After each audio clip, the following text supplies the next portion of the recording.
This summer has been far too kind to me. I had hopes for this. Sure, the ads look bad, but overall this summer has had some awesome stuff, and some surprise stuff where I expected to suck was maybe not good, but not terrible.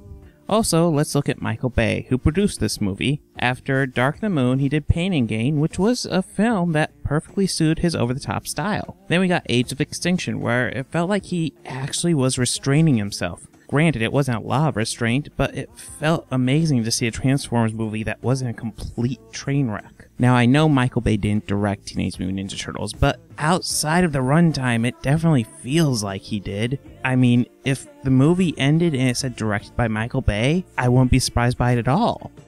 In this movie, the Turtles take a backseat to April O'Neil, who's given the most screen time of any character and played by the worst actor in the movie.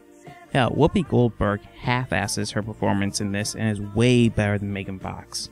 She does do a better job than her completely terrible performance in Revenge of the Fallen. She's about on par with how she did in the first Transformers, which is to say she is trying to do a good job, just not pulling it off.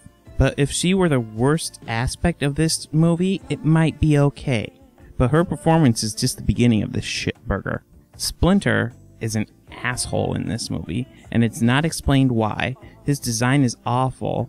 And speaking of designs, I actually do like the overall design of the Turtles. I don't get why they need to be giant and bulletproof, but because they turned the Turtles into these giant behemoth characters, they also need to turn the Shredder into a Transformer. And even in the Shredder's suit, which honestly looks a bit more like the Super Shredder suit to me, but okay, he is completely dwarfed by the Turtles. Will Arnett is surprisingly unfunny as Vern. He is supposed to be the comic relief, right? When I saw he was cast as Vern, I actually thought, hey, that's actually pretty good casting. But no. I mean, the character was comic relief in the show, and Will Arnett's a funny actor, but here, all we get for jokes are him hitting on April and listening to Kenny G. Honestly, I'm not sure if just listening to Kenny G is really a joke, but this movie thinks it is for sure. The Turtles themselves are okay. Raphael has a cool speech at the end, and Michelangelo spends a huge portion of the film hitting on April, which is really awkward in so many ways.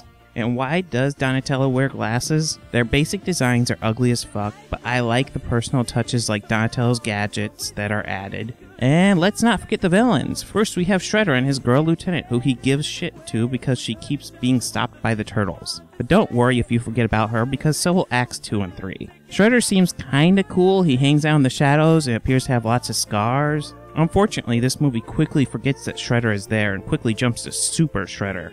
Don't worry, we have one more villain played by William Fichtner, who I suspect was Shredder before the fans got word of Shredder being a white guy. Frankly, this movie might have been better if he had ended up being Shredder, but yeah. Shredder and not Shredder have only one scene together, even though they appear to be partners. Ah, fuck it. Clearly the filmmakers have no faith in the script, and they really shouldn't because it's terrible. We follow April as she tries to get this scoop on the vigilantes who are stopping the crime organization known as the Foot Clan. She tracks them down, and of course it's the Turtles. But they also turn out to be her pet turtles at her father's lab that she named. Let those odds sink in with you there.